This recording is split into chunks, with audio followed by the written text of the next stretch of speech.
Hi everyone, it's Mrs. Lynch, and today I'll be reading Chapter 8 of Mr. Popper's Penguins. So turn to page 49 and we'll be ready to begin. Chapter 8, Penguin's Promenade. Mr. Popper soon found that it was not so easy to take a penguin for a stroll. Captain Cook did not care at first for the idea of being put on a leash. However, Mr. Popper was firm.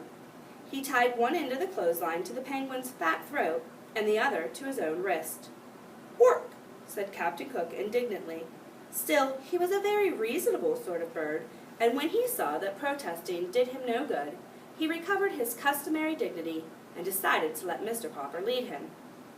Mr. Popper put on his best Sunday derby and opened the front door with Captain Cook waddling graciously beside him.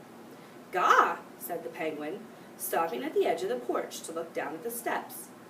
Mr. Popper gave him plenty of clothesline leash. "Gook!"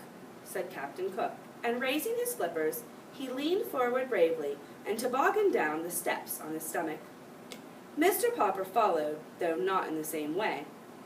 Captain Cook quickly got up on his feet again and strutted to the street ahead of Mr. Popper, with many quick turns of his head and pleased comments on the new scene. Down Proudfoot Avenue came a neighbor of the Poppers, Mrs. Callahan, with her arms full of groceries. She stared in astonishment when she saw Captain Cook and Mr. Popper, looking like a larger penguin himself in his black tailcoat. "Heavens have mercy on us!" she exclaimed as the bird began to investigate the striped stockings under her house dress. "It isn't an owl, and it isn't a goose." "It isn't," said Mr. Popper, tipping his Sunday derby. "It's an Antarctic penguin, Mrs. Callahan." "Get away from me," said Mrs. Callahan to Captain Cook. "An anteater, is it?" "Not anteater," explained Mr. Popper. "Antarctic. It was sent to me from the South Pole." "Take your South Pole goose away from me at once," said Mrs. Callahan. Mr. Popper pulled obediently at the clothesline, while Captain Cook took a parting peck at Mrs. Callahan's striped stockings. "Heavens preserve us!" said Mrs. Callahan. "I must stop in and see Mrs. Popper at once. I would never have believed it. I will be going now." "So will I," said Mr. Popper, as Captain Cook dragged him off down the street. Their next stop was at the drugstore at the corner of Proudfoot Avenue and Main Street. Here, Captain Cook insisted on looking over the window display, which consisted of several open packages of shiny white boric crystals. These he evidently mistook for polar snow, for he began to peck at the window vigorously. Suddenly, a car wheeled to the nearby curb with a shriek of its brakes, and two young men sprang out, one of them bearing a camera. "This must be it," said the first young man to the other. "It's them all right," said the second young man. The cameraman set up his tripod on the sidewalk. By this time, a small crowd had gathered around, and two men in white coats had even come out of the drugstore to watch.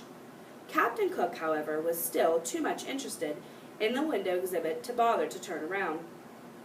"You're Mr. Popper of 432 Proudfoot Avenue, aren't you?" asked the second young man, pulling a notebook out of his pocket. "Yes," said Mr. Popper, realizing that his picture was about to be taken for the newspaper. The two young men had, as a matter of fact, heard about the strange bird from the policeman, and had been on their way to the Popper house to get an interview when they saw Captain Cook. "Hey, Pelican, turn around and see the pretty birdie," said the photographer. "That's no pelican," said the other, who was a reporter.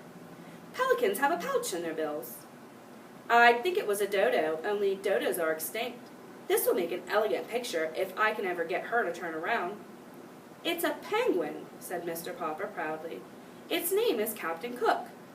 "Cook," said the penguin, turning around, now that they were talking about him. Spying the camera tripod, he walked over and examined it. "Probably thinks it's a three-legged stork," said the photographer. "This bird of yours," said the reporter.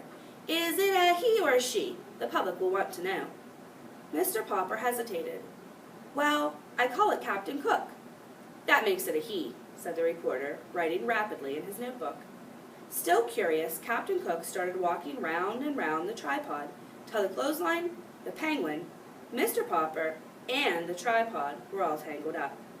At the advice of one of the bystanders, the tangle was finally straightened out by Mr. Popper's walking around the tripod 3 times in the opposite direction. At last, Captain Cook, standing still beside Mr. Popper, consented to pose. Mr. Popper straightened his tie, and the cameraman snapped the picture. Captain Cook shut his eyes, and this is the way his picture appeared later in all the newspapers. "One last question," said the reporter. "Where did you get your strange pet?" "From Admiral Drake, the South Pole explorer. He sent him to me for a present." "Yeah," said the reporter. "Anyway, it's a good story." The 2 young men jumped into their car. Mr. Popper and Captain Cook continued their walk, with quite a crowd following and asking questions. The crowd was getting so thick that, in order to escape, Mr. Popper led Captain Cook into a barber shop. The man who kept the barber shop had, up to this time, been a very good friend of Mr. Popper's. Thanks for reading along. Come back next time.